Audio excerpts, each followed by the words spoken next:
जय हिंद दोस्तों। आज हम 10th and 11th November 2024 vision S news को सिंप्लीफाई करेंगे।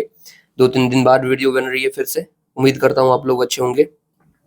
मैंने जो 8 नवंबर को आपको क्वेश्चन दिया था उसका आंसर है सी, और ये थोड़ा लॉजिकल भी था। अगर आप दिमाग थोड़ा लगाते तो आपसे हो जाता, बट कोई नहीं हुआ हो तो ठीक है, नहीं हुआ तो भी फाइन है। ये आपके आज के क्वेश्चन रहेंगे और आखिर में ना ये दोनों के दोनों आपके PYQ है। अटेम्प्ट करने की कोशिश जरूर कीजिएगा।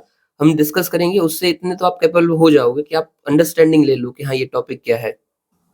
चलिए शुरू करते हैं। और हाँ, आपको भी PDF आपकी टेलीग्राम ग्रुप में मिल जाएगी, और अपना आंसर आप टेलीग्राम के चैट ग्रुप में भेज सकते हैं। उसकी भी लिंक आपको डिस्क्रिप्शन में मिल जाएगी। चलिए शुरू करते हैं। सबसे पहली न्यूज है, थोड़ी सी टर्म्स वाली है और थोड़ी ट्रिकी भी है, बट हम आराम से समझेंगे। थोड़ा सा फोकस इधर रखिएगा। देखो, हमारी जो बॉडी होती है उसके अंदर होता है DNA, ये सब आपको पता ही है, ठीक है। वैसे ही कुछ कुछ ऑर्गेनिजम्स होते हैं, उसके अंदर होता है RNA। मतलब समझ लेते हैं दोनों का, रुकिए। DNA मतलब, यहाँ पे पेन है, sorry, deoxy ribo nucleic acid, DNA, DNA। और फिर RNA मतलब सिर्फ राइबोन्यूक्लिक एसिड। अभी हमारी बॉडी के अंदर होता क्या रहता है, लगातार नए नए सेल बनते रहते हैं और पुराने खत्म होते रहे। ये सब जो भी होगा वो कैसे होगा, DNA to RNA, RNA to protein. मतलब कि DRP, DNA to RNA to protein, ठीक है। अब ये जो प्रोसेस हो रही है इसका भी भाई नाम होता है। कैसे नाम होगा, एक सेकंड। ये जो DNA टू RNA बन रहा है उसको हम बोलेंगे ट्रांसक्रिप्शन। ट्रांसक्रिप्शन या फिर क्रिप्शन क्या होता है, किसी भी चीज को कोडेड लैंग्वेज में लिखना। हम बोलते रहते हैं ना कि इवन व्हाट्सएप में भी लिखा हुआ आता है ना कि आपकी जो ये चैट हो रही है वो इनक्रिप्टेड है। वैसे ही होता है कुछ ट्रांसक्रिप्शन, कि उसमें सब कोड लिखे हुए हैं कैसे कोई चीज बन सकती है। फिर ये ट्रांसक्रिप्शन होता है DNA टू RNA। फिर RNA टू प्रोटीन जो बनता है ना, उसको बोलते हैं ट्रांसलेशन।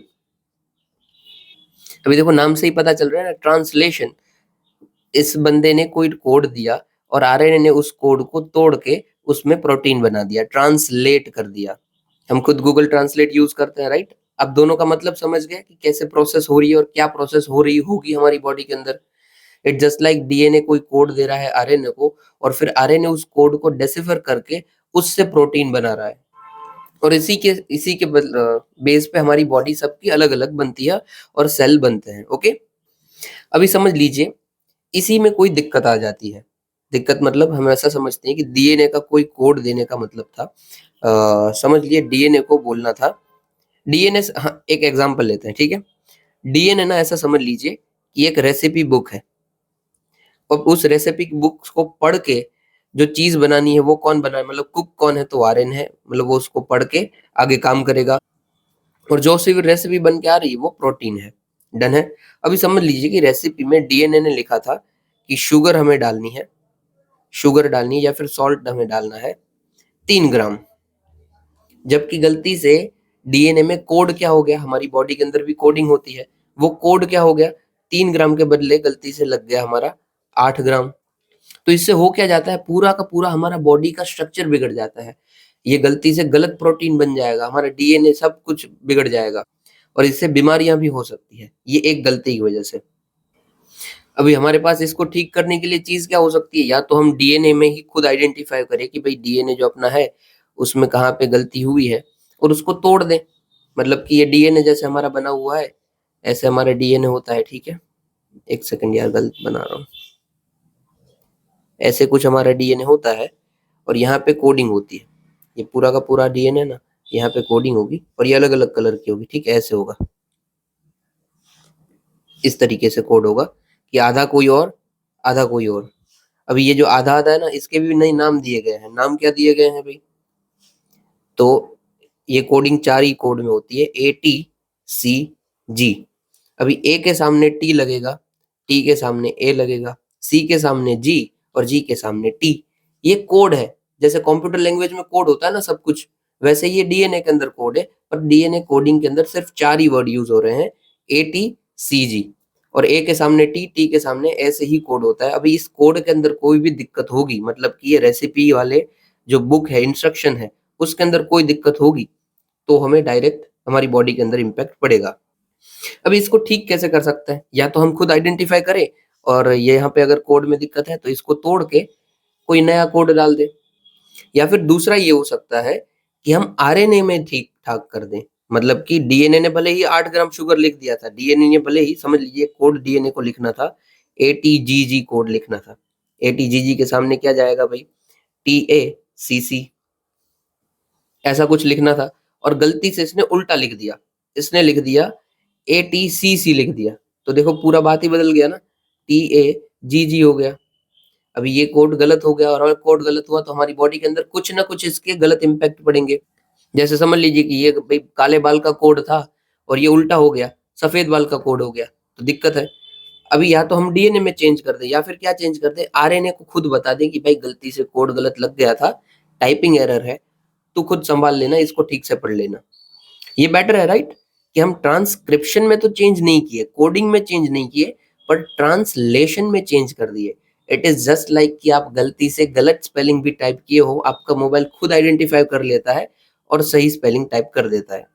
तो यहाँ पे हम वही कर रहे हैं, ये जो न्यूज़ है उसमें यही है कि आरएनए को ही हम सिखा देंगे, आरएनए को इस तरीके से एडिट करेंगे कि वो ठीक से पढ़ ले, जो टाइपिंग एरर हुई है वो उसको ठीक कर ले। Got it?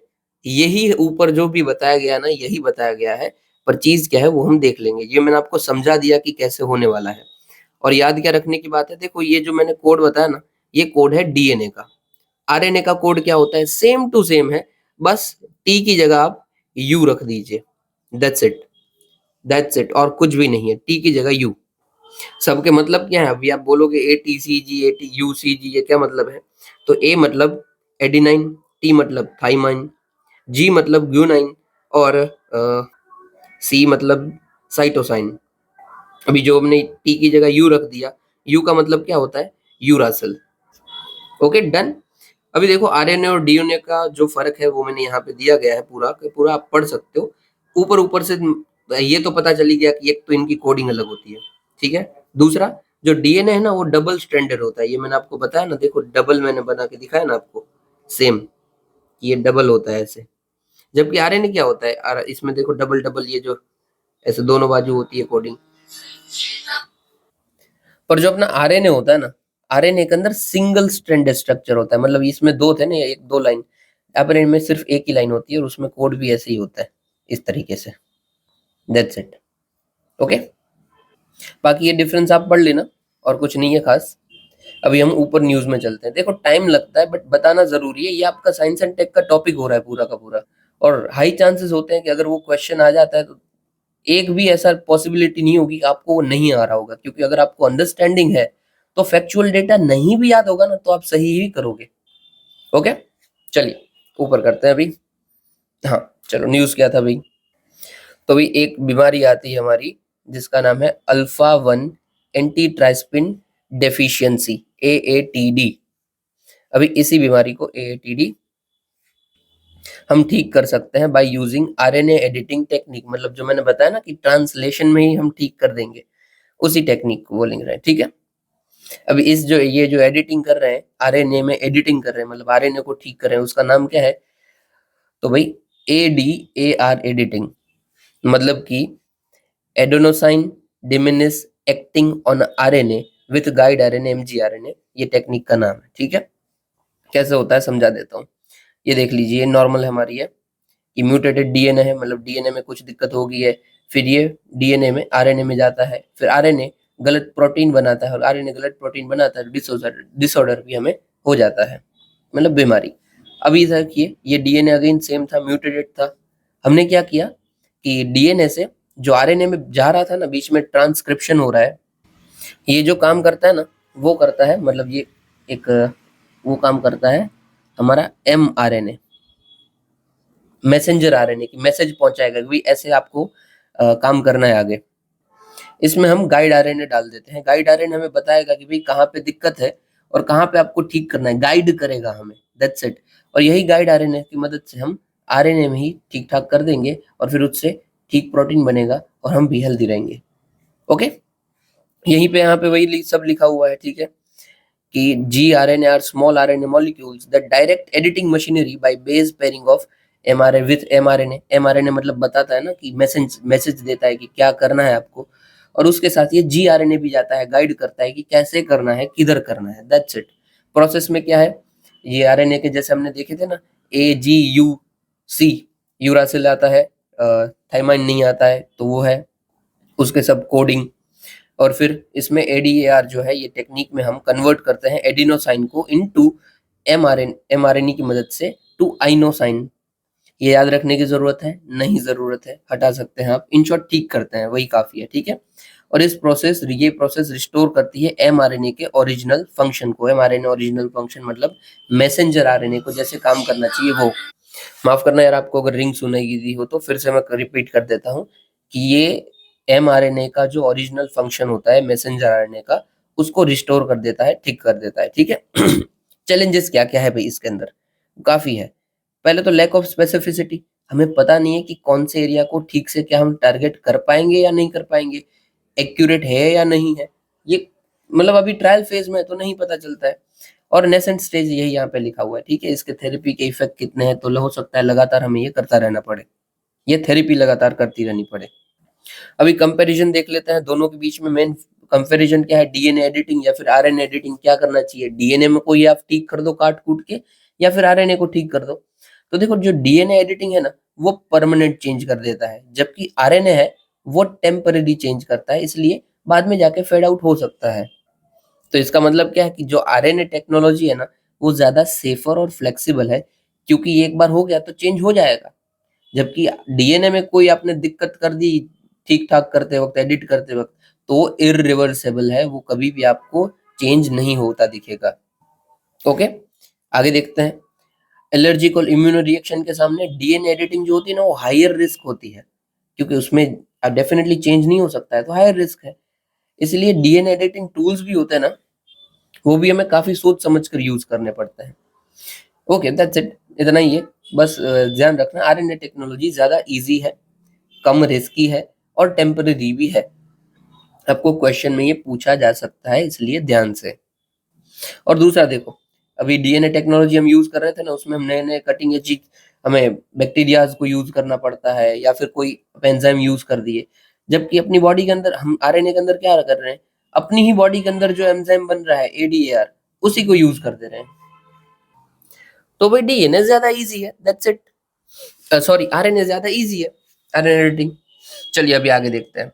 यार काफी बड़ी न्यूज हो गई, बट ठीक है। और हाँ यार, ये तो मैंने बताया ही नहीं, ये जो बीमारी है हम ठीक करने की बात कर रहे हैं, इसका इफेक्ट क्या होता है, तो ये हमारे लीवर और लंग्स को इफेक्ट करती है। याद रखने की जरूरत नहीं है, ऐसे ही बता रहा हूँ। चलिए आगे बढ़ते हैं। अगर आपको देखो बड़ी न्यूज हो रही है, तो मुझे प्लीज बता दीजिए कि आपको अच्छा लग रहा है या बुरा लग रहा है। अगर अच्छा लग रहा है तो ही मैं इतना बड़ा बड़ा खींचूं।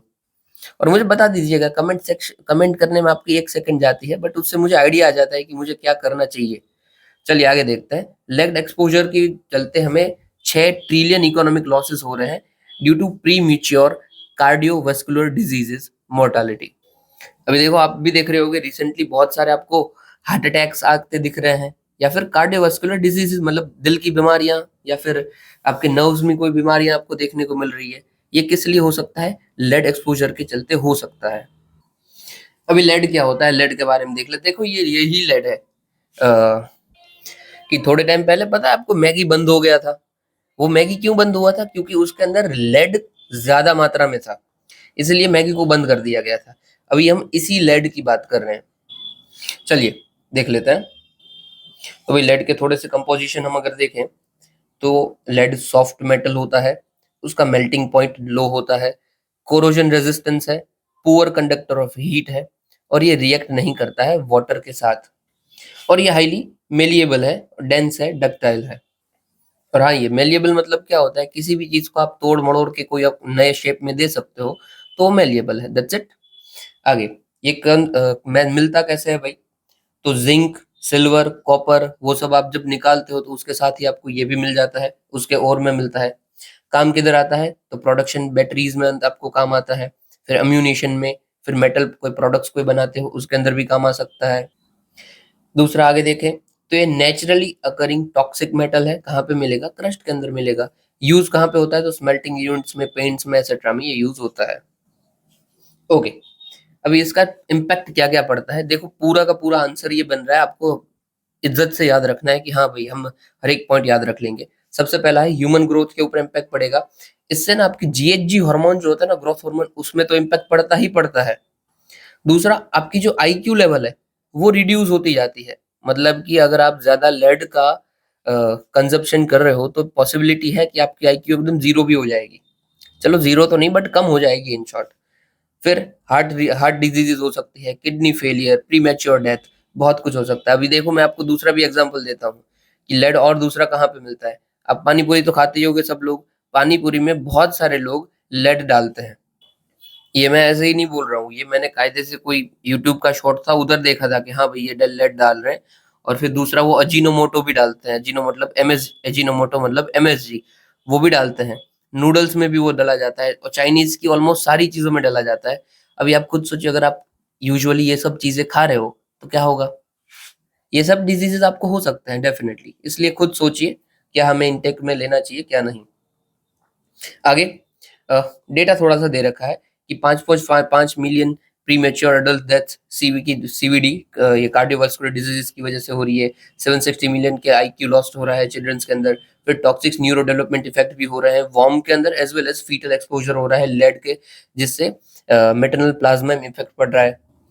फिर प्लांट्स के ऊपर हम देखें, ये ह्यूमंस के ऊपर हमने देखा था, प्लांट्स के ऊपर देखें तो जो प्लांट्स का जर्मिनाइजेशन हो रहा है होता है वो रिड्यूस हो जाता है। जैसे कि वीट्स में हमने देखा 98 से 50% तक पहुंच गया था, और बायोमास जनरेशन भी 44% तक कम हो गया था। ओके, कम होता है।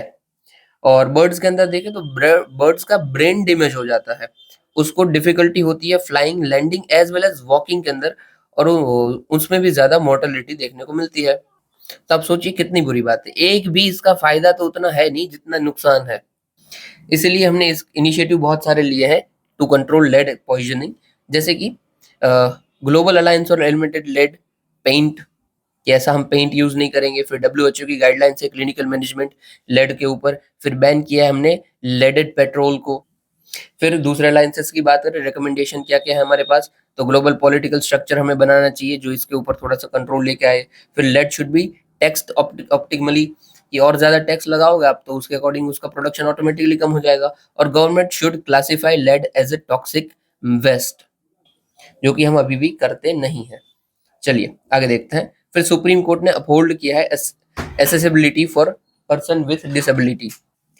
अभी देखो रिसेंटली सुप्रीम कोर्ट की जजमेंट आई है पर्सन विथ डिसेबिलिटी को लेके, कि उसके ह्यूमन और फंडामेंटल राइट्स को हम प्रोटेक्ट कर पा रहे हैं कि नहीं कर पा रहे हैं। ठीक है, रिसेंटली 3 जज बेंच बैठी थी, यहाँ पे 3 जज बेंच बैठी थी, और केस हमारा चल रहा था Rajiv Raturi versus union of India and others case, जिसमें हमने ये कंफर्म किया कि डिसेबल्ड पर्सन के right to access environment service और अपॉर्चुनिटीज एसेंशियल है for human and fundamental right.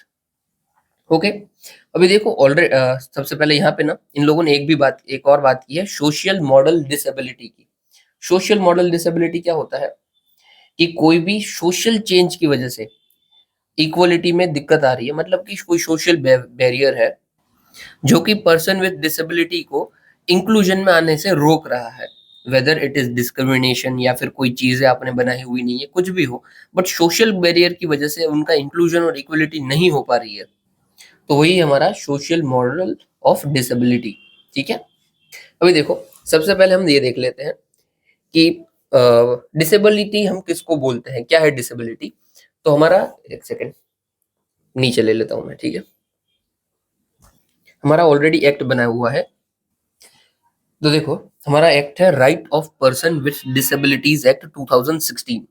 इसके अंदर हमने क्लियरली बताया हुआ है कि कोई भी पर्सन फिजिकली, मेंटली और इंटेलेक्चुअली या फिर सेंसरी कोई भी उसके अंदर इम्पेयरमेंट है, मतलब कि कोई भी उसके अंदर कुछ दिक्कत है जिसकी वजह से उसका सोसाइटी के अंदर फुल और इफेक्टिव पार्टिसिपेशन नहीं हो पाता है, तो वो पर्सन विथ डिसेबिलिटी कहला जाएगा। ओके, बाकी आप खुद जानते हो हम डिसेबल किसको बोलते हैं, राइट। अभी देखो मैं तो बोलता हूँ डिसेबल के लिए डिसेबल शब्द नहीं ही यूज करना चाहिए। जो पीएम मोदी जी ने हमने बताया है कि दिव्यांग, वो वर्ड ज्यादा बेटर टू यूज है। अभी देखो right to person with disability act के अंदर हमने कुछ कुछ राइट को इंश्योर करने की बात की है कि कोई भी ऐसा पर्सन है उसके राइट कौन कौन से होंगे जिसको हमें इंश्योर करना है कि उनको ये मिले। सबसे पहला राइट टू इक्वलिटी है भाई, फिर right to life with dignity, फिर एजुकेशन, एम्प्लॉयमेंट, और ये मेन है एसेसिबल एनवायरनमेंट। मैंने उल्टा लिख दिया है एसेसिबल एनवायरनमेंट। उसका मतलब क्या है कि जो भी उसके आसपास का एनवायरनमेंट है ना, उसको एक्सेस कर पाए। अभी समझ लीजिए कोई पब्लिक ट्रांसपोर्ट की बस है, वो इतनी ऊंची है कि जिसका कोई पैर नहीं है वो चढ़ ही नहीं सकता है कभी भी, जो उसकी व्हीलचेयर भी नहीं चढ़ सकती है, तो वो एनवायरनमेंट एक्सेसिबल नहीं है। या फिर समझ लीजिए कलेक्टर ऑफिस है, वहां पे स्टेप्स ही रखे गए हैं, अगर वो कोई बंदा व्हील चेयर में हो तो वो स्टेप से कैसे चढ़ेगा? Not possible, right? तो वो भी एनवायरनमेंट एक्सेसिबल नहीं है। तो right to person with disability act के अंदर ने क्लियरली बोला है कि ये होना चाहिए हर एक जगह, पर क्या एक्चुअली होता है? बिल्कुल नहीं होता है। फिर आगे देखते हैं, हेल्थ केयर सर्विसेज उनको मिलनी चाहिए, फिर रिहेबिलिटेशन भी होना चाहिए अगर उनके साथ कुछ इधर उधर हो रहा है तो। ओके, तो ये एक्ट है जिसके अंदर हमने ये सब बातें की गई है। इतना सिर्फ वर्ड होना काफी है, बाकी आप अंदर अपने तरीके से भी लिख सकते हैं। चलिए, अभी इसी के ऊपर ना 2 बार क्वेश्चन पूछा गया है। एक बार 2017 में पूछा गया था, एक बार 2022 में पूछा गया। दोनों मैंने आपको नीचे दिए गए हैं, आपको दोनों में से कोई भी मन पड़े वो आप लिख सकते हैं, ठीक है? अभी भाई जो डिसेबल पर्सन है उसको क्या-क्या दिक्कतें आ रही है, ये आप ऐसे ही नहीं लिखोगे। आप क्लियरली मेंशन करोगे हम ये दिक्कत किसके थ्रू बोल रहे हैं, तो आप बोलोगे नालसार रिपोर्ट के थ्रू। नालसार रिपोर्ट मतलब क्या है? तो नालसार यूनिवर्सिटी है लॉ जिसने अब ये सब दिक्कतें बताई गई थी, ठीक है? तो अभी से कभी भी आपको ये अगर ये क्वेश्चन लिखना है तो आप उसमें नालसार रिपोर्ट को कोट करोगे, ठीक है? नालसा रिपोर्ट ने क्या-क्या भाई दिक्कतें बताई? जैसे कि सबसे पहली एक्सेसिबिलिटी बैरियर है, वो तो मैंने आपको बता ही दिया। कोर्ट, प्रिज़न, स्कूल हर एक के अंदर हमें देखने को मिलता है। फिर इंटरसेक्शन और कंपाउंडेड डिस्क्रिमिनेशन भी देखने को मिलता है, जो कि अभी समझ लीजिए कोई बंदा डिसेबल तो है, ऊपर से वो कोई लो कास्ट का है, तो उनके साथ डिस्क्रिमिनेशन और ज़्यादा हो रहा है। फिर इनकंसिस्टेंसी है इन लीगल फ्रेमवर्क, जैसे कि पर्सन विद डिसेबिलिटी एक्ट 2016, उसने भाई बताया था कि भाई नॉन नेगोशिएबल रूल्स होंगे, जो हमने ये कंप्लायंस बताए उसके मैंडेटरी है। जबकि जो 17 है, मतलब 2017 में ये अमेंडमेंट हुआ और उसने क्या बताया, ये गाइडलाइंस जो है वो सेल्फ रेगुलेटरी है, उसके ऊपर और कोई देखने वाला नहीं है, आप खुद को ही देखना है। तो ये तो गलत है ना भाई, ये सही से ही होना चाहिए। और कोई आप रूल बना रहे हो वो रिजिड होना चाहिए, मतलब रिजिड भले ही ना हो बट एक जैसा तो हो। ये तो कायदे से बदल ही गया, पहला बोल रहा है कि मैंडेटरी कॉम्प्लायंस और दूसरा बोल रहा है सेल्फ रेगुलेटरी है। ओके चलो कोई बात नहीं। जजमेंट में क्या बात बोली गई है? जजमेंट में अभी-अभी हमने बोला कि जो 15 क्लॉज़ 1 है ना, वो अल्ट्रा वायरेंस है। मतलब वो ठीक से बैठ नहीं रहा है, वो इंटेंट कंप्लायंस होना ही चाहिए, मैंडेटरी कंप्लायंस होना चाहिए। आगे, court listed principle of accessibility, मतलब कौन से प्रिंसिपल ऑफ एक्सेसिबिलिटी होने चाहिए? जैसे कि यूनिवर्सल डिजाइन हो कि सब कोई उसको एक्सेस कर पाए, फिर कॉम्प्रिहेंसिव इंक्लूजन हो डिसेबिलिटीज के लिए, असिस्टिव टेक्नोलॉजी इंटीग्रेशन और स्टेक होल्डर कंसल्टेशन के साथ हमें ये करना चाहिए। फिर ट्रू प्रोलॉन्ग अप्रोच होनी चाहिए, एक तो एग्जिस्टिंग इंस्टीट्यूशन और एक्टिविटीज, और दूसरी ट्रांसफॉर्म करना न्यू इंफ्रास्ट्रक्चर, ताकि और या फिर फ्यूचर इनिशिएटिव्स लेना, मतलब जो है उसको ठीक करो या फिर पहले से नया बनाओ। अभी हमने इनिशिएटिव क्या-क्या ले रखे हैं इन सबको ठीक करने के लिए, तो वही राइट बेस्ड अप्रोच हमने बनाई हुई है। जैसे कि हमने right of person with disabilities में बहुत सारे राइट्स दिए गए हैं, राइट दिए हैं, और जो कि इफेक्ट करते हैं, मतलब जो इम्प्लीमेंट करने की कोशिश करते हैं, United Nation convention of right of person with disabilities. फिर article 9 convention of right of person with disabilities, फिर accessible India campaign, Sugamya Bharat Abhiyan, ये याद रखना, ठीक है? ये बहुत इंपॉर्टेंट है। इनिशिएटिव तो आपको मुंह ज़बानी हर एक की याद होने ही चाहिए। फिर आगे देखते हैं, तो जुडिशियल प्रोनाउंसमेंट्स भी आए हुए बहुत सारे, जैसे कि state of Himachal versus Umed Ram Sharma ने उन्होंने बता दिया कि जो ये राइट टू एक्सेसिबिलिटी है, राइट टू लाइफ का पार्ट है, ये पूछा जा सकता है। फिर डिसेबल पर्सन, एक second, disable person group versus union of India 2017 case के अंदर बता गया कि इनके लिए रिजर्वेशन भी होना चाहिए इन एजुकेशन इंस्टीट्यूशंस। ओके, ये सब याद रखने वाली बात है। आप क्या-क्या याद रख, पूरा का पूरा आप याद रखोगे भाई, इसमें मैं कुछ बोल ही नहीं सकता हूँ, आपको पूरा याद रखना है। ऐसे स्क्रीनशॉट ले लो, जब भी right of person with disabilities की बात हो आप इसको रिफर करोगे। चलिए आगे देखते हैं। फिर है पार्टिसिपेटरी अप्रोच, हमें एआई की डेवलपमेंट के अंदर लेके आना है। अभी देखो एआई के बारे में तो हम हमेशा बात करते ही रहते हैं, यहाँ पे बात हो रही है पार्टिसिपेटिव एआई के बारे में। नाम से ही आपको पता चल रहा है ना क्या मतलब होगा, कि पार्टिसिपेशन हमें बढ़ाना है, दैट्स इट। अभी के लिए क्या चल रहा है, ज्यादातर पावर किसके पास सारी की सारी हो रही है, जो भी स्टेक होल्डर है ना क्रिएशन में, वो इसको यूज कर रहे हैं और उनकी सब मोनोपोली चल रही है। और हम पार्टिसिपेटरी में बोल रहे हैं कि जितने भी स्टेक होल्डर हैं उन सबको आप इंक्लूड कीजिए, सबका इंक्लूजन कीजिए, तब जाके आपका एआई पार्टिसिपेटिव एआई बनेगा। नीड क्यों है ऐसा हमें करने की? तो देखो होता क्या है कि एआई के अंदर भी बायसनेस होती है, वो भी अपने तरीके से चल रहा होता है, उनको जो क्रिएटर बताए उसी के चले थे, उसी के रिलेटेड ये चलेगा। अगर सबका इंक्लूजन होता है तो आपको ज्यादा पता चलेगा, ठीक है। ऊपर से हम नई नई टेक्नोलॉजी लेके आ रहे हैं, जैसे कि हमने ये फेशियल रिकॉग्निशन टेक्नोलॉजी लेके आ गई कि भाई सबके आप फेस को रिकॉग्नाइज कर सकते हो कि कौन क्या कैसा दिखता है, ये वो। फिर वो अगर कहीं भी घूम रहा है तो आपको अगर जानना है तो आप जान पाओगे। अगर इसमें रिस्पॉन्सिबिलिटी नहीं है, जो स्टेक होल्डर है वो अपने तरीके से काम कर रहे हैं, तो कैसे हो पाएगा? वो डेफिनेटली राइट टू प्राइवेसी का क्लियरली भाई वायोलेशन है। अभी बेनिफिट क्या है भाई? पार्टिसिपेटरी हो गया तो क्या बेनिफिट पड़ेगा आपको? तो counter unilateral top down decision making in AI development, उसको आप एड्रेस कर पाओगे। फिर इंक्लूजन और फेयरनेस आ जाएगी। फिर आप फीडबैक लूप से आपको फायदा होगा कि भाई कोई दिक्कत है तो उसको आपको फीडबैक मिला तो आप उसको ठीक कर पाए, दैट्स इट। फिर भाई ट्रस्ट वर्दीनेस भी एआई के अंदर बढ़ जाएगी, ठीक है, क्योंकि कोई जो भी फॉल्स नेगेटिव्स लोग सोच रहे हैं कि भाई ऐसा हो सकता है वो हो सकता है, तो उसको आप ठीक कर पाओगे। आगे क्या है, चैलेंजेस क्या क्या है ये करने के लिए हमारे पास? सबसे पहला कोऑप्टेशन। क्यों? क्योंकि ऑलरेडी बहुत सारे डोमिनेशन वाले प्लेयर हैं जो कि अपने पास ही सब पावर रख के बैठे हैं और उन्हीं का सब इंटरेस्ट सर्व होता है, तो वो तो दिक्कत है भाई। फिर जो पार्टिसिपेशन है उसमें एक्सपर्ट्स की कमी है।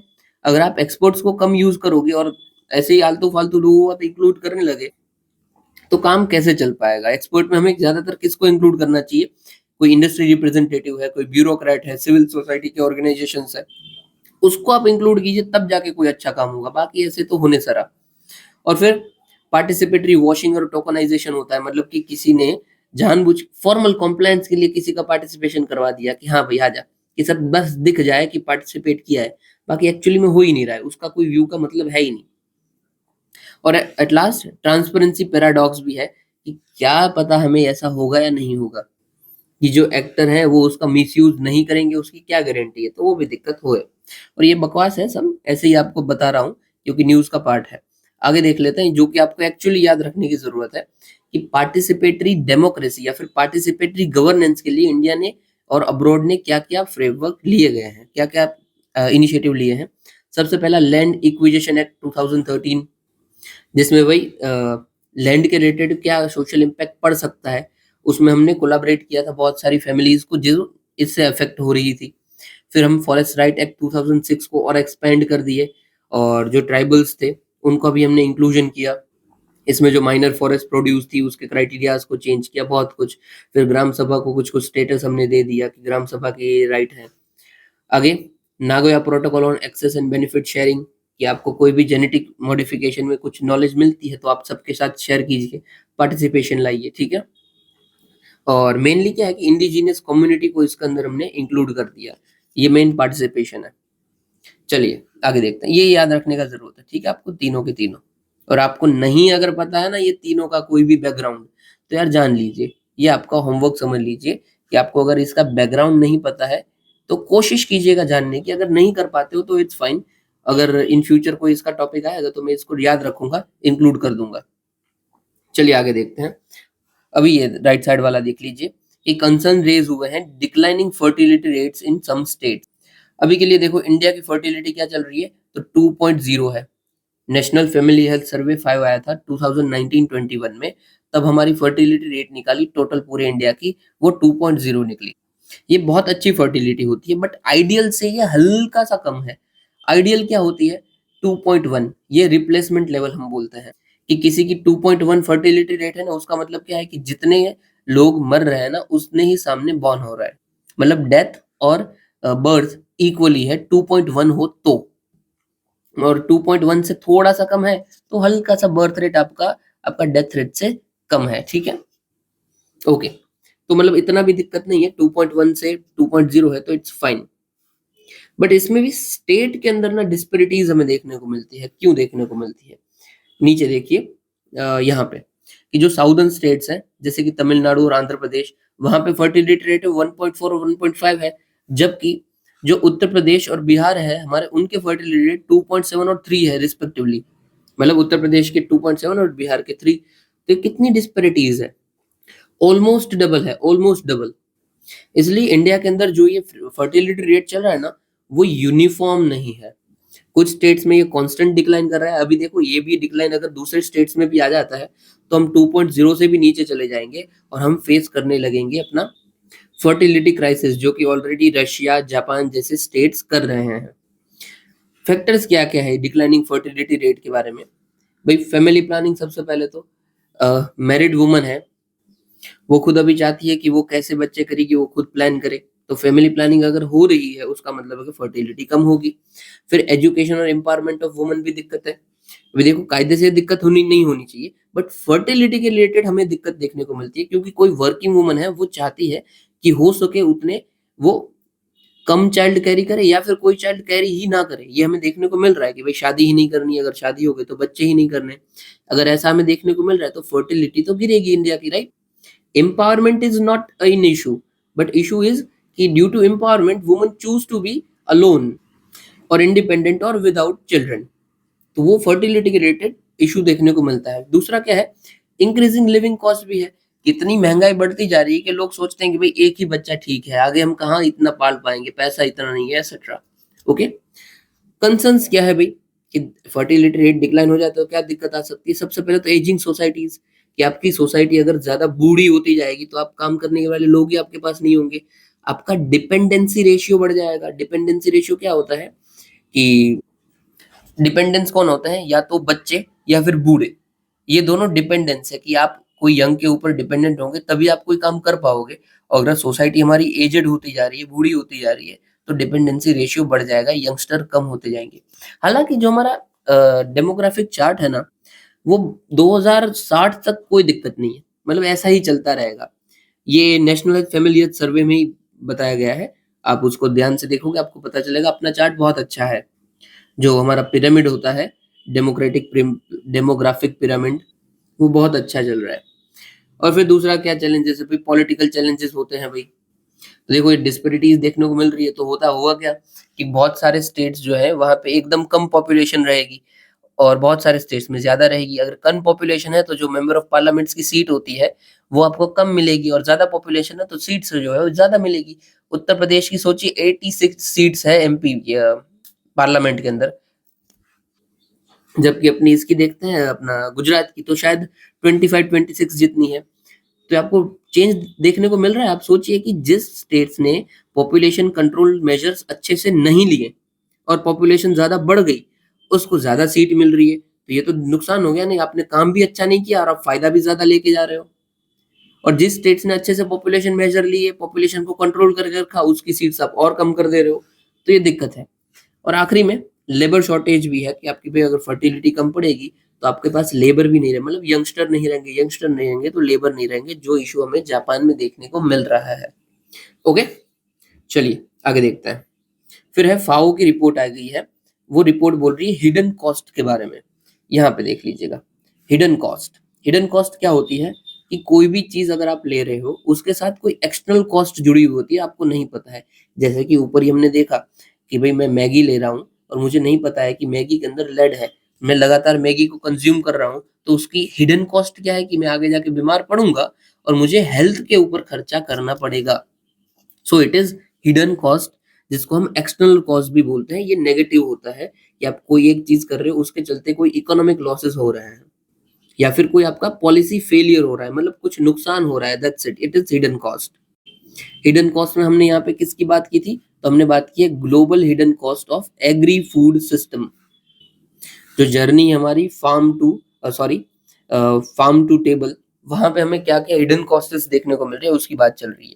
जैसे कि हिडन कॉस्ट सबसे पहली है हमारी इंडस्ट्री और डाइवर्सिफाइंग एग्री फूड के रिलेटेड, कि भाई इसके चलते बहुत सारे नॉन कम्युनिकेबल डिजीजेस हमें देखने को मिलते हैं। कैसे देखने को मिलता है आपको खुद पता है, ठीक है। अभी अभी मैंने बता दिया कि कोई गलत चीज आप खा रहे हो, जैसे कि देख लीजिए अनहेल्दी डाइट पैटर्न है आपकी, जिसके अंदर आपका सोडियम जो इंटेक है वो बहुत हाई है, जबकि जो होल ग्रेन का इंटेक होना चाहिए वो बहुत कम है। तो आप बीमार पड़ोगे ही पड़ोगे भाई। अभी आप बोलोगे सोडियम किसके अंदर आता है, आप खुद अभी से आइडेंटिफाई करना शुरू कर दीजिए कि मैं क्या खा रहा हूँ, उसके अंदर क्या है। अगर आप वेफर खा रहे हो, कोई लेज का पैकेट, तो उसके पीछे देख लीजिए इंग्रेडिएंट्स क्या-क्या है, उसमें सोडियम लिखा गया है, अवॉइड कीजिए उसको। सोडियम है, ट्रांस फैटी एसिड है, क्योंकि अभी आप अगर हेल्दी रहोगे ना तो फ्यूचर भी आपका हेल्दी रहेगा, आपके साथ जुड़े हुए लोगों भी आपके साथ खुश रहेंगे। बाकी आप खुद बीमार पड़ोगे तो आप तो दिक्कत में होगे ही होगे, आपके साथ रहने वाले भी दिक्कत में होंगे। आगे देखते हैं। अदर कंट्रीब्यूटिंग फैक्टर्स जैसे कि भाई सोशल कॉस्ट होती है, एनवायरनमेंट कॉस्ट होती है, उसको तो हम देखते ही नहीं है। Under nourishment, poverty, green house gas emission, ये सब हिडन कॉस्ट है, राइट? कोई चीज़ बन रही है, अगर वो एनवायरनमेंट को खराब कर रही है तो वो हिडन कॉस्ट है ना, क्योंकि उसके चलते आपको इन फ्यूचर बहुत सारा पैसा खर्च करना ही पड़ेगा। आपकी पॉलिसी जो है एनवायरनमेंट के रिलेटेड वो भी फेल हो रही है। अभी हम रैंकिंग देखें ना, तो इंडिया की पूरे विश्व में हम थर्ड लार्जेस्ट हिडन कॉस्ट को कैरी करते हैं आफ्टर चाइना एंड यूएसए। आप इसको याद रखोगे, ये बहुत अच्छा डेटा है और ये कम लोगों को पता होता है। अगर आपको पता है तो आप इसको यूज करोगे। आप बहुत सारी जगह पे यूज कर पाओगे, सोशल कॉस्ट में भी, एनवायरमेंटल कॉस्ट में भी, हेल्थ कॉस्ट में भी, मतलब कोई भी टाइप का क्वेश्चन हो आप इसको यूज कर पाओगे। और बस साइड में लिख देना है एज पर फाओ, आपके मार्क्स बढ़ गए। मेजर रिकमेंडेशन क्या है, हमें क्या करना चाहिए भाई? तो सबसे पहले तो एग्री फूड सिस्टम है उसको आप ठीक कीजिए, long term as well as short term value chain जो बन रही है दोनों को आप ठीक कीजिए।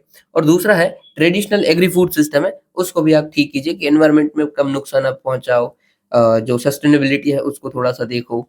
ओके चलिए आगे देखते हैं इनिशिएटिव क्या क्या हमने लिए हैं। सबसे पहले हम सस्टेनेबल फार्मिंग प्रैक्टिसेस को फॉलो करते हैं, जैसे कि परंपरागत कृषि विकास योजना, पर डॉग पर क्रॉप, फिर नेशनल बंबू मिशन, ये हम सब लेके आए हैं। फिर दूसरा एग्रीकल्चर इंफ्रास्ट्रक्चर के ऊपर, जैसे कि हमने लिया है एग्रीकल्चर इंफ्रास्ट्रक्चर फंड, फिर एग्रीकल्चर मार्केटिंग इंफ्रास्ट्रक्चर स्कीम, और बूस्टिंग फार्मर वेलफेयर में हम पीएम किसान लेके आए हैं। पीएम किसान मतलब प्रधानमंत्री किसान सम्मान निधि। और हम बनाए हैं formation and promotion of farmer producer organisations. ये सारे के सारे एग्रीकल्चर के रिलेटेड न्यूज़ है। इसको आपको अगेन अपने नोट्स में डालना है और याद रखना है, ठीक है? चलिए हमारी सारी बड़ी न्यूज़ हो गई है, वीडियो थोड़ी-सी बड़ी हो रही है बट ठीक है। ज़रूरी है से सारे के सारे टॉपिक आपको बहुत काम आएँगे। चलिए आगे देखते हैं। यूरेशियन ऊटर। और हाँ भाई आगे देखने से पहले अगर आपको वीडियो पसंद आ रहा है तो लाइक, कमेंट, शेयर, सब्सक्राइब ज़रूर कीजिए। आपकी 1 सेकंड जाती है बट मेरा फ़ायदा हो जाता है। ज़्यादा व्यूज़ आ जाते हैं तो अच्छा लगता है हाँ भाई कि मेरे वीडियो ज़्यादा लोगों ने देखे। और नॉलेज तो शेयर हो ही रहा है। आगे देखते हैं अभी। यूरेशियन ऊटर पुणे महाराष्ट्र में पहली बार ये देखा गया है। 3 टाइप के ऊटर्स होते हैं। एक है स्मूथ कोटेड ऊटर, दूसरा है स्मॉल क्लाउड ऊटर और तीसरा है यूरेशियन ऊटर। और ये तीनों इंडिया में देखने को मिलता है। 3 ये स्पीशीज इंडिया में देखने को मिलती है। डिस्ट्रीब्यूशन कहाँ-कहाँ पे है? तो यूरोप, एशिया, अफ्रीका तीनों में देखने को मिलती है। इंडिया में स्पेशली कहाँ पे है? तो नॉर्थ ईस्टर्न इंडिया और वेस्टर्न घाट्स में देखने को जो पहाड़ी वाला एरियाज़ है ना, वहाँ पे देखने को मिलता है इन शॉर्ट।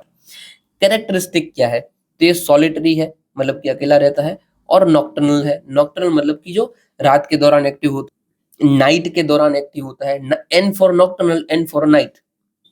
फिर दूसरा क्या होता है? डायरनल होता है। डायरनल मतलब क्या है? Day, D for diurnal, D for day, मतलब डे से डायरनल हो रहा है और एन से नॉकटर्नल हो रहा है। दोनों आपको पता चल गया, राइट? और एक तीसरा भी होता है, तीसरा होता है क्रेपस्क्यूलर। क्रेपस्क्यूलर ये इवनिंग के टाइम पे एक्टिव होता है। क्यूलर तो भाई नाइट हो गया, ये डे हो गया और ये इवनिंग हो गया। इवनिंग मतलब क्या है कि जो एकदम नाइट भी नहीं है और एकदम डे भी नहीं है ना, उस टाइम पे क्रेपस्क्यूलर एक्टिव होता है। ओके, ये भाई एपेक्स प्रेडेटर होते हैं रिवर सिस्टम के। एपेक्स प्रेडेटर मतलब ये रिवर सिस्टम के भाई प्रेडेटर है, शिकार करते हैं ये, और यही रेगुलेट करते हैं फिश की पॉपुलेशन को और इकोलॉजिकल बैलेंस बना के रखते हैं। इसका भाई आईयूसीएन स्टेटस तो नियर थ्रेटन है। थ्रेट्स क्या क्या है इसके पास? तो हैबिटेट में पॉल्यूशन हो रहा है, पेस्टिसाइड यूज हो रहा है, फिर पोचिंग होती ही रहती है। इवन ना इधर नहीं लिखा हुआ है बट मुझे याद है, बंगाल वाले जो एरिया है वहां पे चल रहा था, क्या बोलते हैं यार, एक ना वर्ड होता है, वो मैं वर्ड भूल गया हूँ, कि शिकार करने के ऊपर ना इनाम दिया जाता है। वो एक वर्ड है कायदे से, अवार्ड एनिमल विनिंग या फिर ऐसा कोई वर्ड है कि भाई आप एनिमल को मार के लेके आ जाओ, उसके ऊपर आपको इनाम मिलेगा। तो उसमें भी ये ऊटर को मारा जाता था। अगर आपको पता हो ना ये तो वर्ड, वो कमेंट सेक्शन में बताना। हिंदी वर्ड ही है कि कोई इनाम दिया जाता है कि आप एनिमल को मार के लेके आओ, उसके बदले इनाम लेके जाओ। चलिए, तो वो बंगाल के बाजू बहुत होता था, उधर इसमें बहुत मारा जाता था। अभी थोड़ा रेगुलेटेड है। आगे फिर है ब्रिक। ब्रिक मतलब biotechnology research and innovation council. इसमें इन शॉर्ट हमने क्या किया है, ये डिपार्टमेंट ऑफ बायोटेक्नोलॉजी की बॉडी है। जितने भी ऑलरेडी इनोवेशन के साथ जुड़े हुए बॉडीज है ना, 14 ऑटोनोमस इंस्टीट्यूशंस है, उन सबको जोड़ दिया है कि भाई इसके अंदर ही आप एक साथ मिलके काम करो, दैट्स इट, कुछ भी नहीं है और, ठीक है। चलिए आगे बढ़ते हैं। और हाँ, न्यूज़ में क्यों था, तो इसको 1 साल हो गया है इसलिए न्यूज़ में था। आगे, सैलेड बार एक्सट्रीमिज्म। अभी देखो ये जो टर्म है वो है सोसाइटी की टर्म। सबसे पहले हम देख लेते हैं कि इसका मतलब क्या होता है। नीचे आ जाइए, थोड़ा सा मुझे बताना पड़ेगा। यहाँ पे आ जाओ। एक होता है हमारा, होता है सोसाइटी के अंदर मल्टी कल्चरलिज्म। मल्टीकल्चरलिज्म जैसा नाम चल रहा है, मल्टी मतलब कि बहुत सारे, और यहाँ पे कल्चर है। तो जिस सोसाइटी में बहुत सारे कल्चर देखने को मिलते हैं उस सोसाइटी को हम मल्टीकल्चरिस्ट सोसाइटी दे बोलते हैं, ठीक है। मल्टीकल्चर में क्या है कि कोई हिंदू है, कोई उनका कल्चर है, कोई मुस्लिम है उनका कल्चर है, उसमें भी आप कोई सब कास्ट जोड़ दीजिए, कुछ भी हो सकता है। अब इस मल्टीकल्चरिज्म के अंदर दो पार्ट पड़ते हैं। एक पार्ट है, मतलब ये मल्टीकल्चरिज्म जो सोसाइटी है वो कैसी हो सकती है। एक हो सकती है सैलेड बाउल जैसी, सैलेड बाउल जैसी, और दूसरी हो सकती है मेल्टिंग पॉइंट के जैसी, मेल्टिंग पॉट के जैसी। दोनों का मतलब क्या है? देखो सैलेड कैसा होता है कि अलग अलग चीजें हैं, सबका अलग अलग टेस्ट है, बस साथ में बैठे हुए हैं, ठीक है। मतलब इसके अंदर बहुत सारे कल्चर या फिर बहुत सारे सेक्ट के लोग अलग अलग रह रहे हैं, पर अपनी एक डिस्टिंक्ट आइडेंटिटी रख रहे हैं, ठीक है। अपने जो कल्चर है वो अलग रख रहे हैं, सब अलग अलग हैं, डिस्टिंक्ट है। जबकि मेल्टिंग पॉइंट को आप सूप भी बोल सकते हो, ठीक है। कि सूप में क्या होता है कि सब कोई अलग अलग तो है, बट सब एक जैसे हो गए हैं, असिमिलेट हो गए हैं। तो यहाँ पे आपको असिमिलेशन देखने को मिलता है, एक साथ इंटीग्रेशन देखने को मिलता है कि आप आइडेंटिफाई नहीं कर पाओगे कौन सा क्या है। इसको आप एग्जांपल ले सकते हो यूरोप का। यूरोप में भी बहुत सारे कल्चर के लोग लेते हैं, बट आपको पता ही नहीं चलेगा कि कौन किसका है, क्या है। तो एकदम असिमिलेट हो गए हैं, कोई डिस्टिंक्ट आइडेंटिटी नहीं रह रही है इनके अंदर। इंडिया के अंदर आपको क्या देखने को मिल रहा है, सैलेड बाउल या मेल्टिंग पॉइंट? हमारे अंदर सैलेड बाउल देखने को मिलता है, क्योंकि हम रहते तो एक तरीके से हैं, बट सबकी एक अलग आइडेंटिटी होती है। Whether it is religion, religion के अंदर आप कास्ट देख लीजिए, कास्ट के अंदर भी आप कोई सब ग्रुप देख लीजिए, सबकी एक अलग आइडेंटिटी होती है, सबका एक अलग ट्रेडिशन होता है और सबको उसके अलग तरीके से फॉलो करते हैं। ओके, ये नॉर्मल चीज आप समझ गए। इसी के अंदर इसी से एक चीज निकलती है, सैलेड बाउल से ही चीज निकलती है कि कोई एक सोसाइटी है जहाँ पे अलग अलग डिस्टिंक्ट सेक्ट के लोग रह रहे हैं या फिर कल्चर के लोग रह रहे हैं। इन लोगों के अंदर एक्सट्रीमिज्म आ जाता है, मतलब एक दूसरे के प्रति गुस्सा आ जाता है, तो उसको हम बोलते हैं सैलेड बार एक्सट्रीमिज्म, ठीक है। कि एक दूसरे एक साथ तो रह रहे हैं, बट एक दूसरे गुस्सा होकर रह रहे हैं, एक दूसरे के अंदर नफरत है, तो वो है एक्सट्रीमिज्म। एक्सट्रीमिज्म तो आप समझते हो, और इसमें सैलेड बार एक्सट्रीमिज्म, ठीक है। तो it is by sorry it is new kind of extremism, जो कि प्राइमरी मोटिवेशन बात है कि एक दूसरे को मारो काटो, ऐसा वो एक दूसरे के बिलीफ के ऊपर ये सामना लड़ाइयाँ करते हैं कि भाई आप ये गलत मान रहे हो, हमारी आइडियोलॉजी ज्यादा सही है, ये वो। ये कंपोजिट एक्सट्रीमिज्म है, ये मिक्स है, ये सॉरी इसको दूसरा कंपोजिट एक्सट्रीमिज्म भी बोलते हैं, मिक्स भी बोलते हैं, अनस्टेबल भी बोलते हैं और अनक्लियर भी बोलते हैं, ठीक है। क्योंकि पता नहीं है ना किस चीज से आपको गुस्सा हो जाएगा कि यार ये मुझे पसंद नहीं है आपके कल्चर का, it is very illogical. Recent example क्या क्या आपको मिल जाते हैं इसके, तो एगमेंटन सिटी हॉल शूटिंग कनाडा में अंदर हुई थी उसका, और टेक्सास मॉल के अंदर जो अटैक हुआ था उसका। इंडिया के अंदर तो आपको हजारों मिल जाएंगे, ये तो दो बड़े हैं। चलिए आगे देखते हैं। कायरो कॉल टू एक्शन क्या है भाई? तो अभी अभी वर्ल्ड अर्बन फोरम की मीटिंग हुई थी, यहाँ पे हमने 10 point of Cairo call of action लाया है। क्या पॉइंट ऑफ कायरो एक्शन क्या है भाई? सबसे पहले वर्ल्ड अर्बन फोरम क्या है, 2001 से ये काम कर रहा है और इसका मेन फोकस है सस्टेनेबल अर्बनाइजेशन को लेकर। तो डेफिनेटली इसका जो कॉल ऑफ एक्शन आया होगा वो किसके लिए आया होगा, अर्बनाइजेशन रिलेटेड आया होगा। क्या क्या हम बातें इसके अंदर करते हैं, तो हमें ग्लोबल हाउसिंग क्राइसिस को रोकना चाहिए, फिर लोकल एक्शन लेनी चाहिए, रिप्रेजेंट करना चाहिए लोकल एक्टर्स को कि आप अच्छे से काम कीजिए, फिर फाइनेंस को अनलॉक कीजिए, सिटीज के लिए इक्विटी और जस्टिस लेके आइए, लोकल और ग्रास रूट लेवल पे डेटा इकट्ठा कीजिए और उसके रिलेटेड काम कीजिए, हार्नेस कीजिए अपने कल्चर हेरिटेज को और सस्टेनेबिलिटी फॉलो कीजिए इसके अंदर। ओके, ऐसी सब बातें हैं। आप इन शॉर्ट यूज कहाँ पे करोगे, कोई अर्बनाइजेशन के रिलेटेड आपको कोई क्वेश्चन आ जाता है तो उसमें आप ये कायरो कॉल ऑफ एक्शन को यूज कर सकते हो। आप यकीन मानिए आपके आंसर को ज्यादा ही मार्क्स मिलेगा। किसी के अंदर ये ताकत नहीं है कि ऐसा कोई आप पॉइंट यूज़ करते हो और आपको मार्क्स कम दे दे। ये जो मार्क्स के अंदर आपको एज मिलती है ना, ये जो टॉपर्स बनते हैं ना, वो इसी तरीके से बनते हैं। सिर्फ़ 1 पॉइंट आपका एक्स्ट्रा है और वो आपको टॉपर बना देगा। ऐसा नहीं है कि सिर्फ़ एक क्वेश्चन के अंदर 1 पॉइंट, आप हर एक क्वेश्चन के अंदर कुछ 1 लाइन बस एक्स्ट्रा लिख दीजिए, क्योंकि जनरल तो सब लिख रहे हैं, आपकी 1 लाइन आपको आगे लेके जाएगी। चलिए, आगे। ऊपर हमने क्या देखा था वो 1 लाइन वाला, ये फाओ वाला जो देखा, आप ये फाओ का डेटा कहीं पे भी कोट कर दीजिए, गज़ब हो जाएगा आपका आंसर अगेन। आगे देखते हैं और ये याद रखना है आपको हर जगह। फिर भाई क्यूएस वर्ल्ड यूनिवर्सिटी रैंकिंग अभी-अभी निकली, उसमें भी इंडिया की टॉप 50 में 2 यूनिवर्सिटीज़ है और टॉप 100 में 7 यूनिवर्सिटीज़ है। That's it. क्यूएस का मतलब यही है, कोक्रालिस एंड साइमंड्स, और उसके नाम से ये सब बोली जाती है, ठीक है? क्या-क्या इंडिकेटर्स होते हैं कि भई एकेडमिक एम्प्लॉयी रेपुटेशन कैसी है, फैकल्टी कैसी है, इंटरनेशनल रिसर्च नेटवर्क कैसा है, एटसेट्रा, एटसेट्रा। आईआईटी दिल्ली जो हमारी है, उनको हाईएस्ट रैंक मिली है 44th, followed by IIT Bombay 48। तो टॉप 50 के अंदर भी हम वैसे तो लास्ट में ही हैं, बट है तो सही, वो अच्छी बात है। 2025 का ये डेटा है, तो आपको ये याद रखना है, ठीक है?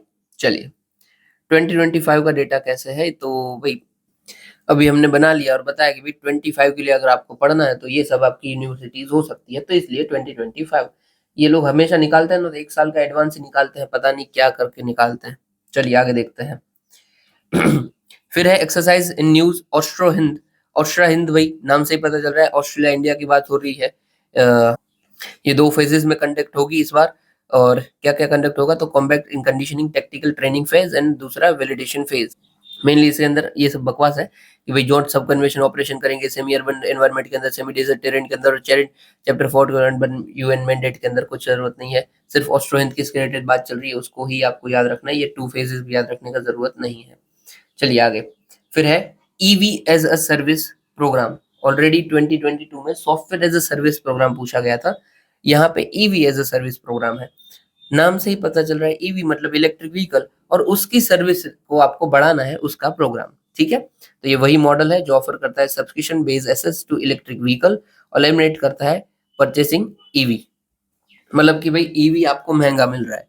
एक जो 8-10 लाख की गाड़ी आप नॉर्मल मिल रही है, उसको आप ईवी लेने जाओ ना, तो 15-16 में पड़ती है। तो उससे अच्छा है आप ईवी की सर्विस ले लो, तो आपको उसको कॉस्ट नहीं देनी पड़ेगी और ईवी का प्रमोशन भी होगा। गवर्नमेंट का प्लान है कि हम इस नेक्स्ट 2 ईयर के अंदर 5000 ईवी कार्स लॉन्च कर दें इन गवर्नमेंट डिपार्टमेंट। बढ़िया बात है।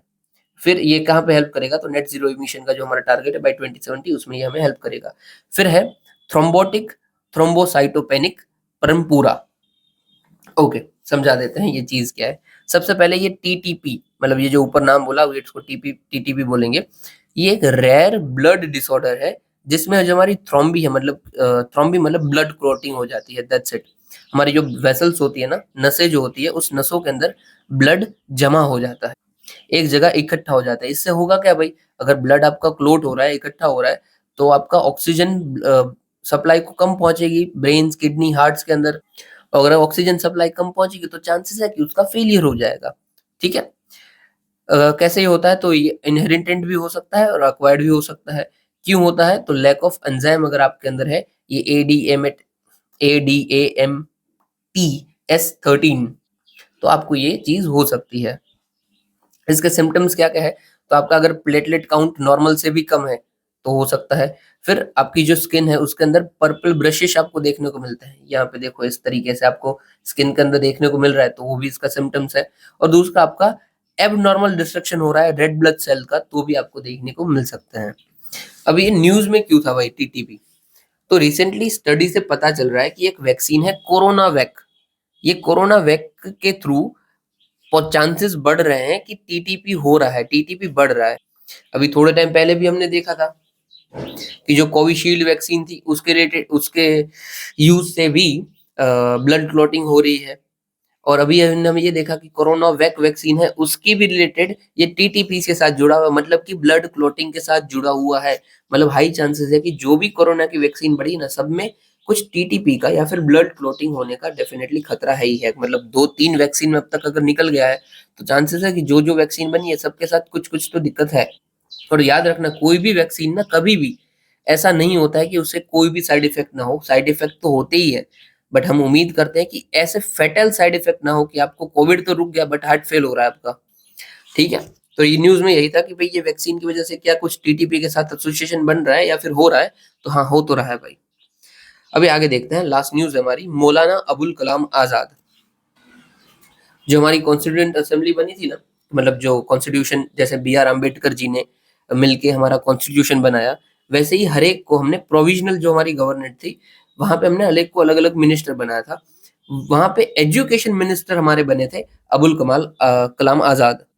अभी क्यों इनको ही हमने एजुकेशन मिनिस्टर बनाया, देख लीजिए यहाँ पे लिखा हुआ है कि first education minister of independent India 47 to 58। क्यों इसको ही हमने बनाया, क्योंकि ये नोटेड एजुकेशनिस्ट थे और पॉलीग्लॉट थे, इसलिए हमने इनको बनाया था, ठीक है। इनका बॉर्न हुआ था मक्का सऊदी अरेबिया के अंदर। दूसरी चीजें इनके बारे में देख लेते हैं, और हाँ इनके ही बर्थ के नाम, बर्थ एनिवर्सरी के ऊपर हम मनाते हैं national education day on November 11। तो देख रहे हैं ना क्यों ये एजुकेशन मिनिस्टर थे, तो ऐसे लिंकेज से याद रख लीजिए कि एजुकेशन इंपॉर्टेंट थे, पहले ये मिनिस्टर थे, इसलिए हम इनके नाम के ऊपर से एजुकेशन डे मनाते हैं एक्सेट्रा। दूसरे कंट्रीब्यूशंस देख लेते हैं, तो ये दो बार प्रेसिडेंट रहे इंडियन नेशनल कांग्रेस से के, एक 23 में और दूसरा 1923 में और दूसरा 1940 में। और ये 1923 में बने थे ना, तब ये यंगेस्ट प्रेसिडेंट थे आईएनसी के। ये 35 इयर्स की एज थी और वो यंगेस्ट थे, इससे यंग कोई बना नहीं था आईएनसी का प्रेसिडेंट। फिर उन्होंने भाई सर्व किया था as a president of All India Khilafat Committee during Khilafat movement. फिर उन्होंने दांडी मार्च में भी पार्टिसिपेशन किया था, क्विट इंडिया मूवमेंट भी किया था। ये कॉन्स्टिट्यूएंट असेंबली के मेंबर भी रहे थे यूपी के अंदर। और फिर इनका की रोल था Indian council for cultural relation के अंदर और यूनिवर्सिटी ग्रांट कमीशन के अंदर, अभी भी ये सब काम करते रहते हैं। इनको भारत रत्न मिला था 1992 में पोस्टमसली। ओके चलिए, अभी एक्स्ट्रा चीजें बता देता हूँ। ये यंगेस्ट का तो मैंने बता ही दिया। फिर ये 1940 में रहे थे। अभी देखो 1940 का सेशन हमारे लिए इंपॉर्टेंट हो जाता है, क्यों? क्योंकि अक्टूबर 1939 के अंदर वॉर डिक्लेयर हो गया था, और वॉर जैसे ही डिक्लेयर हुआ, वर्ल्ड वॉर टू, ठीक है, वर्ल्ड वॉर टू। और वॉर जैसे ही डिक्लेयर होता है तो उस वक्त जो भी कांग्रेस के मिनिस्टर थे अपने गवर्नमेंट के अंदर, उन सब ने रिजाइन कर दिया था। तो भाई ये देखो 1940 में बने हैं और 39 अक्टूबर में रिजाइन हुआ है, मतलब 2-4 महीने पहले ही। हालांकि ये सेशन तो शायद लेट हुआ था, बट फिर भी 1 साल का डिफरेंस है। और फिर 1940 के अंदर हम डिसाइड क्या करते हैं, हम डिमांड करते हैं कि हमें भाई प्रोविजनल गवर्नमेंट प्रोवाइड कीजिए। ये हमारी 1940 की डिमांड थी कि हमें प्रोविजनल कोई गवर्नमेंट दे दीजिए, हम अपनी गवर्नमेंट बनाना चाहते हैं। क्या अंग्रेज ने वो डिमांड मानी? नहीं मानी। जबकि अंग्रेज ने क्या बोला था कि हम आपको डोमिनियन स्टेटस दे देंगे। 1940 में फिर आता है ऑगस्ट ऑफर, लिनलिथगो जब वाइसरॉय थे, और वो बोलते हैं कि हम अगस्त ऑफर के अंदर आपको डोमिनियन स्टेटस दे देंगे। हमने क्या किया, हमने मना कर दिया कि नहीं भाई, डोमिनियन स्टेटस तो नहीं चाहिए, हमें तो खुद की गवर्नमेंट बनानी है, आप बस हमें बना के दे दीजिए। अभी देखो कंफ्यूज मत करना अगस्त ऑफर को और अगस्त डिक्लेरेशन को। अगस्त डिक्लेरेशन जो है ना, वो आपकी आती है 1917 के अंदर, मॉन्टेग के द्वारा। जो मॉन्टेग्यू कैंटफोर्ड आए थे, उसमें मॉन्टेग के द्वारा बोला जाता है कि हम आपको जो ब्रिटिशर्स का लॉन्ग टर्म जो एम है वो यही है कि आपको सेल्फ गवर्नमेंट प्रोवाइड करना। तो और यहाँ पे क्या बोला गया था अगस्त ऑफर के अंदर, सेम, कि आपको सेल्फ गवर्नमेंट मिल जाएगी, डोमिनियन स्टेटस मिल जाएगा। तो हमने मना कर दिया था कि नहीं, हमें नहीं चाहिए, ठीक है। तो अगस्त डिक्लेरेशन जो है ना, वो आपका 17 में हुआ है और अगस्त ऑफर है वो 40 में हुआ है। ओके, ये तो हमने मना कर दिया था क्लियरली। और फिर ना हमारा मूवमेंट मूवमेंट चालू हो गया था, वो सब आपको पता है, क्विट इंडिया मूवमेंट ये वो। फिर जाके डायरेक्ट 1946 में कांग्रेस का सेशन होता है। बीच के 6 साल में कोई सेशन नहीं हुआ, क्योंकि तब तो मूवमेंट ही चल रहा था, मारामारी सब चल रही है ये वो। और तब उसको कौन हेड करते हैं, तो जे बी कृपलानी उसको हेड करते हैं। ओके डन, इतना ही था हमारा। ये बीच में हमने क्यों नहीं भाई नहीं किया था, तो बीच बीच में वो सब आ रहे थे ना, डिक्लेरेशन आते जा रहे थे, क्रिप्स मिशन आया था, वेवल प्लान आया था, फिर एटली आते हैं, ये सब आपको पता है, ठीक है। चलिए इसको खत्म करते हैं अभी। उम्मीद करता हूँ आपको ये वीडियो पसंद आया होगा। अगर पसंद आया है तो लाइक कमेंट शेयर सब्सक्राइब जरूर कीजिएगा। इतना सुनने के लिए आपका शुक्रिया, और क्वेश्चन जरूर अटेम्प्ट कीजिएगा, 2 में से कोई भी कीजिए। प्रीलिम्स के तो सारे कर रहे हैं, मेंस के 2 में से कोई भी कीजिए। इतना सुनने के लिए आपका शुक्रिया। जय हिंद।